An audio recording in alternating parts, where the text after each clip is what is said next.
हम सब जानते हैं स्वामी विवेकानंद भारत माता के एक ऐसे सपूत थे जिन्होंने भारत की प्राचीन आध्यात्मिक संस्कृति को वैश्विक मंच तक पहुंचाने में एक बड़ी भूमिका का निर्वहन किया था।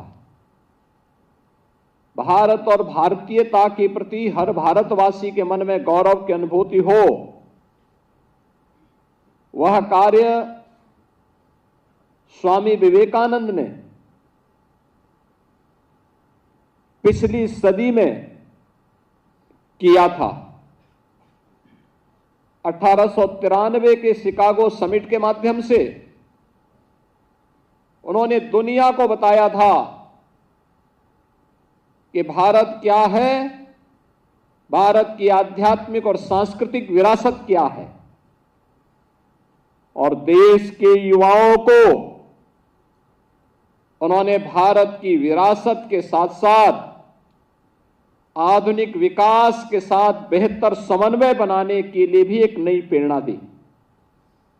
स्वामी विवेकानंद कहा करते थे कि चुनौती जितनी बड़ी हो, जीत उतनी ही शानदार होती है।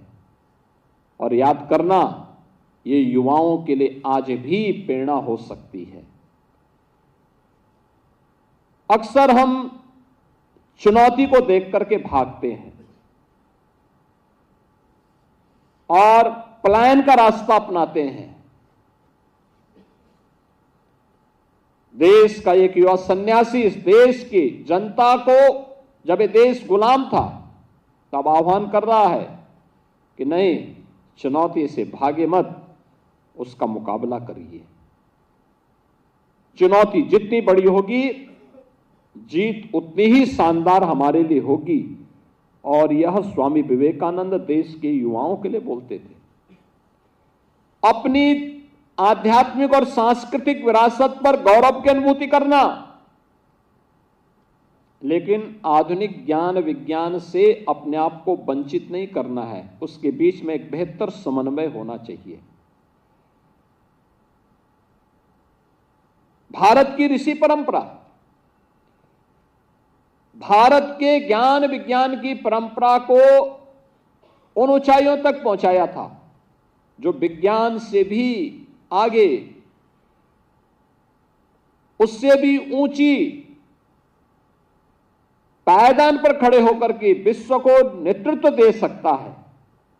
और यही तो प्रेरणा स्वामी विवेकानंद की रही।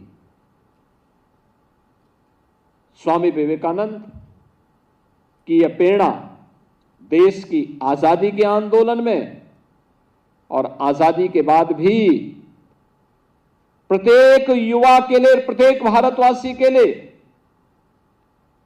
एक नया आदर्श है, एक नई प्रेरणा है। और उसी आदर्श से प्रेरणा ग्रहण करते हुए राष्ट्रीय महोत्सव के अवसर पर आदरणीय प्रधानमंत्री जी की प्रेरणा से जो अनेक कार्यक्रम हुए, मुझे प्रसन्नता है कि उत्तर प्रदेश के 63 नौजवानों की टीम भी राष्ट्रीय महोत्सव में भागीदार बनने के लिए गई थी।